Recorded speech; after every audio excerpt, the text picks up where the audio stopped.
Olá, meus amigos, olá, minhas amigas do Legislação Integrada. Aqui quem fala é o professor Bruno Valente. Nossa conversa de hoje é sobre o informativo de número 848 do STJ. Antes de começar aquele convite, se inscreve no nosso canal, seja no Spotify, Deezer, Apple Podcasts, Google Podcasts ou no YouTube, e ativa o sininho para ficar sabendo sempre que tiver conteúdo novo. Nos segue também no Instagram, @legislação_integrada, onde todo dia tem novidade. E já aproveita para curtir, compartilhar com aquele amigo, deixar aquele comentário, nos seguir, nos avaliar com 5 estrelas, tudo que você fizer para nos trazer engajamento, melhora muito a entrega desse material e eu com certeza lhe serei eternamente grato. Então, sem mais delongas, vamos para o primeiro julgado de hoje. O primeiro julgado é da Corte Especial do STJ, foi inserido no Código de Processo Civil e o destaque ficou da seguinte forma: a fixação de honorários advocatícios é cabível em incidentes processuais que resultem em alteração substancial da lide, como no indeferimento do pedido de desconsideração da personalidade jurídica. Então vamos lá, qual é o ponto central aqui do julgado? É saber se é possível fixar honorários de sucumbência em incidente processual, como é o caso, por exemplo, do incidente de desconsideração da personalidade jurídica. E aí, gente, qual a resposta? É possível ou não? Gente, em regra, não é possível, tá? Em regra, não é possível. Mas, excepcionalmente é possível, e eu já vou trazer para vocês que havia uma divergência jurisprudencial, se seria possível em algum caso. Essa divergência ela parece agora superada, né? Porque temos decisão da Corte Especial do STJ. Nós já tivemos uma decisão muito recente, que também foi da Corte Especial, foi no informativo 843, mas naquela decisão, um trecho muito interessante do voto do relator me chamou a atenção, porque aquele trecho dizia: olha, esse tema ele terá que ser objeto de maiores reflexões no futuro, porque há pontos específicos que não foram trazidos para análise nessa questão. Então foi julgado por maioria e esse ponto me chamou uma grande atenção, né? Porque apesar de ser uma decisão da Corte Especial, o tema pareceu permanecer em aberto. Mas agora, pouco tempo depois, aqui já no informativo 848, nós tivemos uma decisão por unanimidade e me parece que esses pontos que até então estavam em aberto, agora estão mais fechados, né? Então, a jurisprudência realmente parece se firmar nesse sentido. Em que sentido? Que não cabe, em regra, a fixação de honorários em incidente processual, mas que excepcionalmente é possível. Quando? Quando a solução desse incidente processual trouxer uma alteração substancial da lide. Me dá um exemplo, professor, de uma alteração substancial da lide em um incidente processual. A decisão que indefere a desconsideração da personalidade jurídica no IRDR. Por quê? Porque, gente, imagina, eu tenho um IRDR, qual o objetivo dele? É trazer um terceiro para integrar a lide, para que esse terceiro, que é, por exemplo, um sócio da empresa, um administrador, seja também responsabilizado. Se eu julgo improcedente o IRDR, na prática é como se eu estivesse extinguindo a ação em face desse terceiro. E esse terceiro contratou um advogado para se defender. Esse terceiro teve um ônus de estar no processo. Então, entendeu-se que é justo que, nesse caso, se fixe honorários de sucumbência em favor do advogado desse terceiro. Professor, e se for julgado procedente o IRDR? Aí, gente, quando é julgado procedente, não há uma alteração substancial da lide, porque, nesse caso, esse terceiro vai simplesmente integrar o processo e somente ao final da ação é que será fixado honorário de sucumbência, que também será em detrimento dessa pessoa que foi responsabilizada. Professor, faz todo sentido. Por que existia uma divergência antes? Qual o argumento que era tão forte para sustentar essa divergência?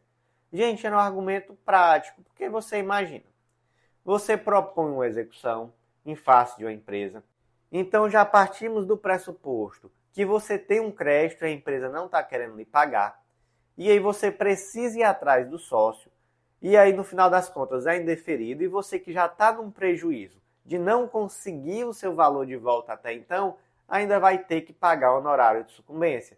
Então realmente é uma situação muito grave para quem está executando, né? Porque essa pessoa ela está utilizando de uma ferramenta tão somente para tentar ter seu crédito, que está até então sendo um crédito inadimplido. Então, realmente, visto sob esse ângulo, parece injusto fixar honorário de sucumbência nesse caso, mas o fato é que a jurisprudência do STJ parece ter se fixado no sentido da possibilidade. Então, como é que ficou o destaque?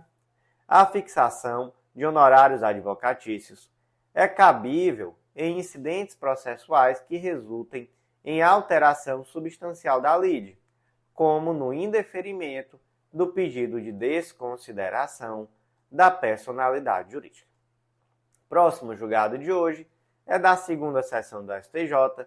Foi inserido no Estatuto da Criança e do Adolescente. O destaque ficou da seguinte forma: é do melhor interesse de crianças e adolescentes indígenas a competência da Justiça Estadual para processar e julgar ações de adoção. Assim sendo, a intervenção da FUNAI em tais situações, ainda que obrigatória, não atrai a competência automática da Justiça Federal. Tá, então, primeiro ponto aqui. Temos lá no artigo 28, parágrafo 6º do Estatuto da Criança e do Adolescente, que haverá uma intervenção obrigatória da FUNAI quando houver uma ação de adoção de criança indígena. Então, a FUNAI ela terá que intervir na ação.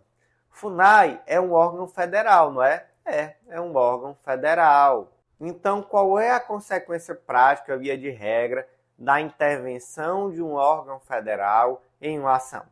É que a competência passa a ser da Justiça Federal. Então, isso aqui seria a regra, né? Mas o que acontece, gente? É uma ação de adoção. Então, é uma ação que envolve o direito de criança ou adolescente.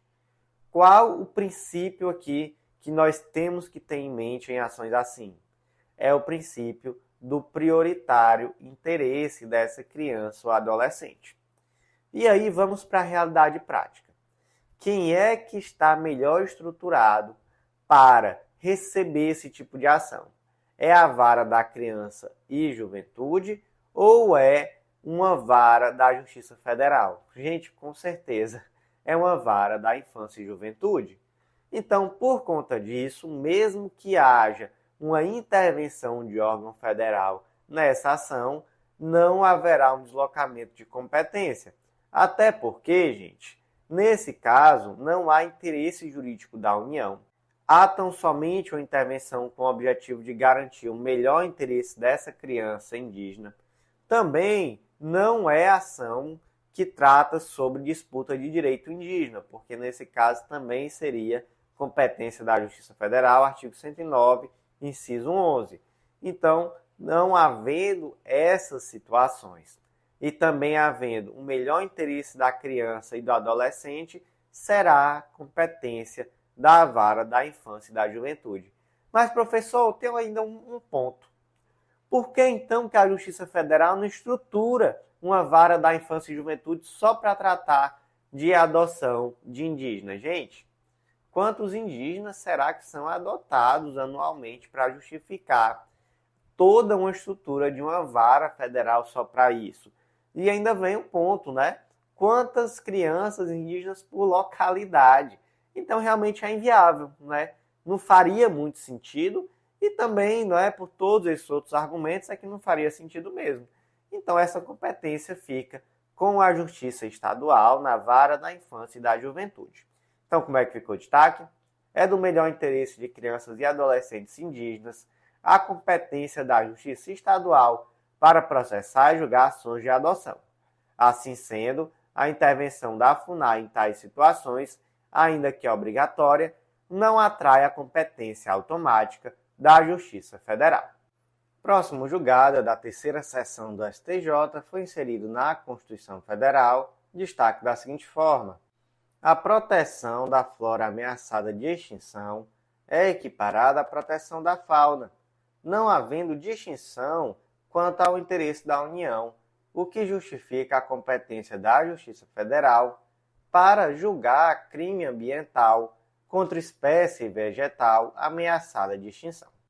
Então, a controvérsia começa lá da análise do artigo 109, inciso 4 da Constituição Federal, que trata sobre a competência da Justiça Federal para julgar as infrações penais praticadas em detrimento de bens, serviços ou interesse da União. E aí nós temos uma construção jurisprudencial que, inclusive, culminou na edição da súmula 91 do STJ, que diz que é atribuída à Justiça Federal a competência para processar e julgar os crimes cometidos contra a fauna. Então, nesse caso, haveria aqui um interesse específico da União na apuração desse tipo de delito. Aí vem a pergunta, certo, contra a fauna, aí poderá ser competência da Justiça Federal. E se for contra a flora, muda alguma coisa? Se entende que é a mesma ratio decidendi, até porque o IBAMA tem a obrigação de trazer uma lista de espécies ameaçadas. E essa lista, ela abrange tanto fauna quanto flora. Então isso acaba reforçando esse interesse direto da União na tutela dessas espécies, tanto da fauna quanto da flora. E aí, além disso, nós temos o tema de repercussão geral 648 do STF, que traz essa competência da Justiça Federal para julgar o crime ambiental de caráter transnacional que envolva animais silvestres ameaçados de extinção e espécies exóticas ou protegidas por tratados e convenções internacionais. Lembrando que também há uma competência da Justiça Federal para processar e julgar aqueles crimes cujo Brasil tenha se comprometido a combater em tratado ou convenção internacional, o que também reforça essa competência para julgar os crimes cometidos contra a fauna e também os crimes cometidos contra a flora. Qualquer crime, gente, aí nós temos um critério objetivo, já que existe essa lista oficial de espécies ameaçadas, que é de competência do IBAMA realizar a elaboração dessa lista. Então, estando na lista, seja fauna, seja flora, haverá uma competência da Justiça Federal. Então, isso é um ponto muito interessante do julgado, que traz um critério objetivo, a observação dessa lista. Se for uma espécie ameaçada, haverá sim o interesse da União e será da competência da Justiça Federal. Como é então que ficou o destaque? A proteção da flora ameaçada de extinção é equiparada à proteção da fauna, não havendo distinção quanto ao interesse da União, o que justifica a competência da Justiça Federal para julgar o crime ambiental contra espécie vegetal ameaçada de extinção. Próximo julgado é da primeira turma do STJ, foi inserido na Lei de Improbidade Administrativa, Lei nº 8429 de 92, e o destaque ficou da seguinte forma: a vedação à solidariedade contida no artigo 17c, parágrafo 2º da Lei 8429 de 92 é aplicável quando individualizáveis os desígnios dos agentes ativos do ato ilícito, mas não quando tenham todos eles participado em unidade de vontades no cometimento da improbidade, oportunidade em que se poderá atribuir a todos o dever de ressarcir integralmente os danos causados, na forma do artigo 942 do Código Civil.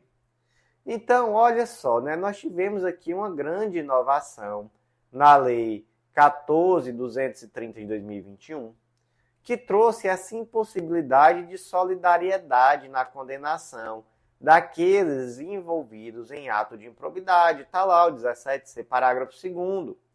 Na hipótese de litisconsórcio passivo, a condenação ocorrerá no limite da participação e dos benefícios diretos, vedada qualquer solidariedade.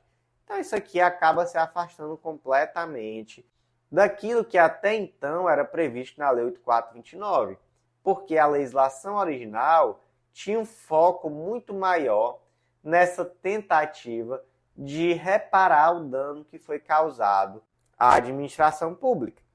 Já nessa ótica dessa alteração pela Lei 14.230 de 2021, você vê uma proteção muito maior do servidor público em diversos pontos. E esse é um, não é? A vedação da solidariedade.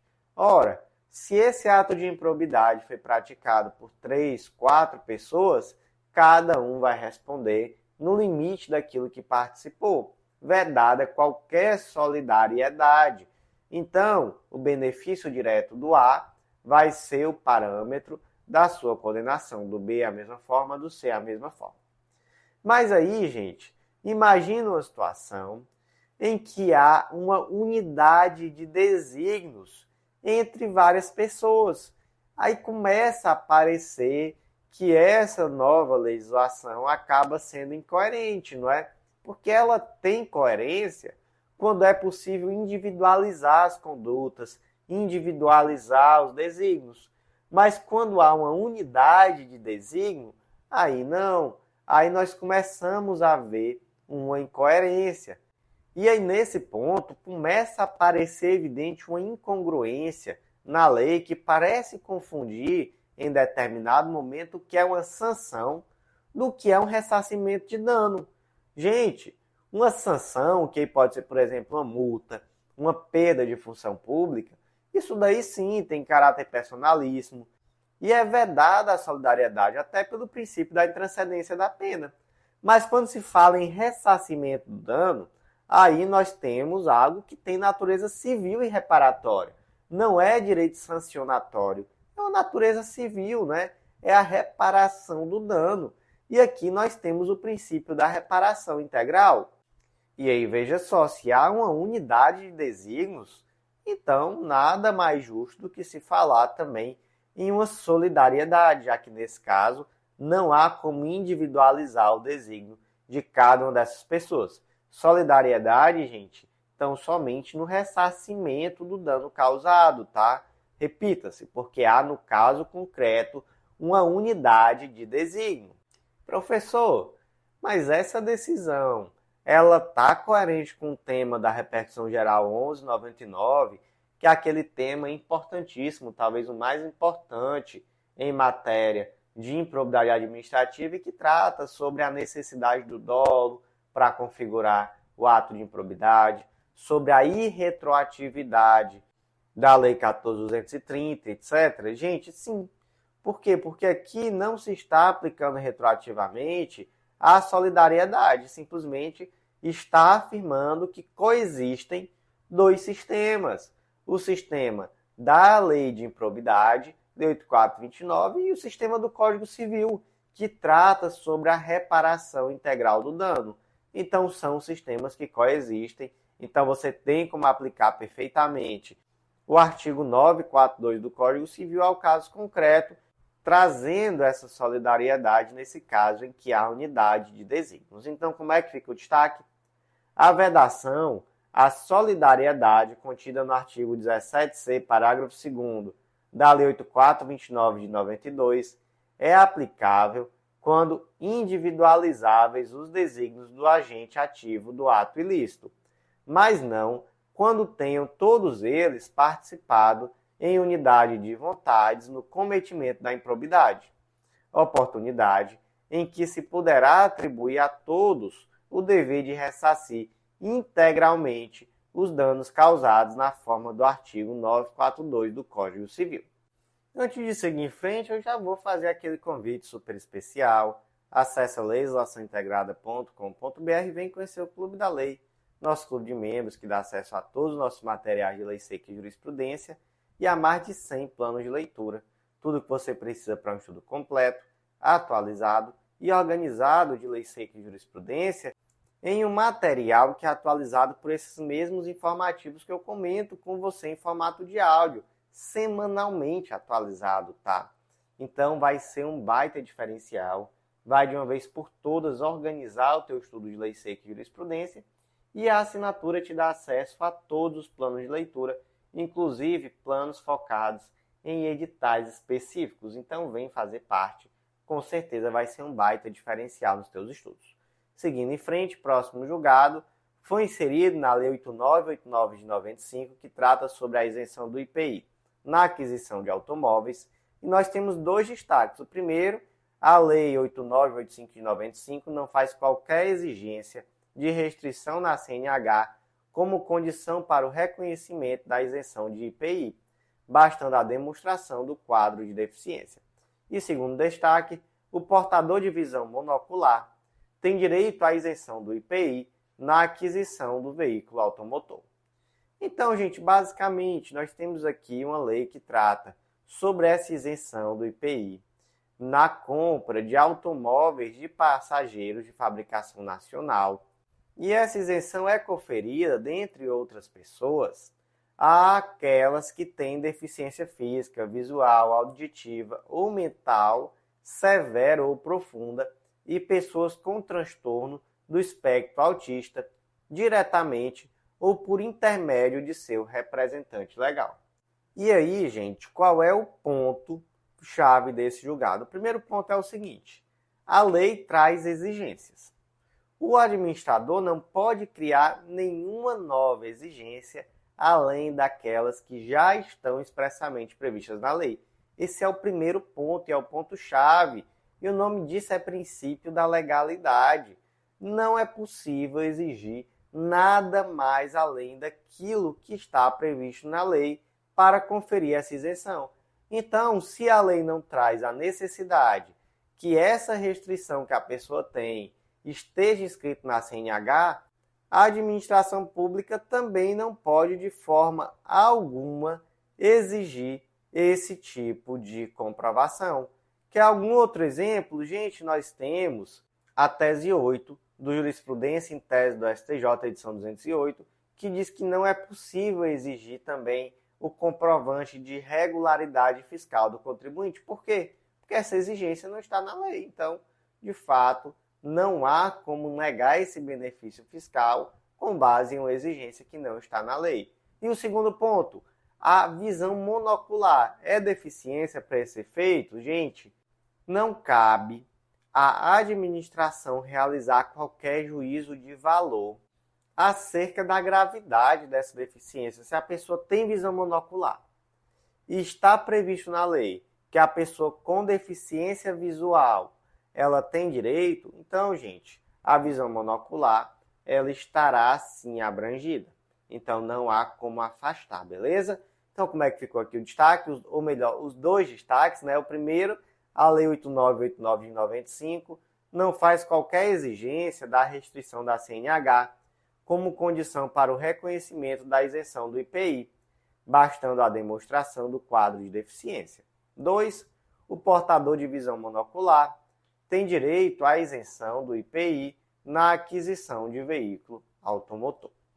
Seguindo em frente, próximo julgado é da terceira turma do STJ, foi inserido no Código de Processo Civil o destaque da seguinte forma: a tentativa de citação do devedor por oficial de justiça não constitui pré-requisito para o deferimento do arresto eletrônico de bens. Então, bora lá, não é? Primeiro ponto que é arresto, gente, é uma medida cautelar que ela visa resguardar o resultado útil da execução. É sempre legal aquela comparação que se faz do arresto com o sequestro.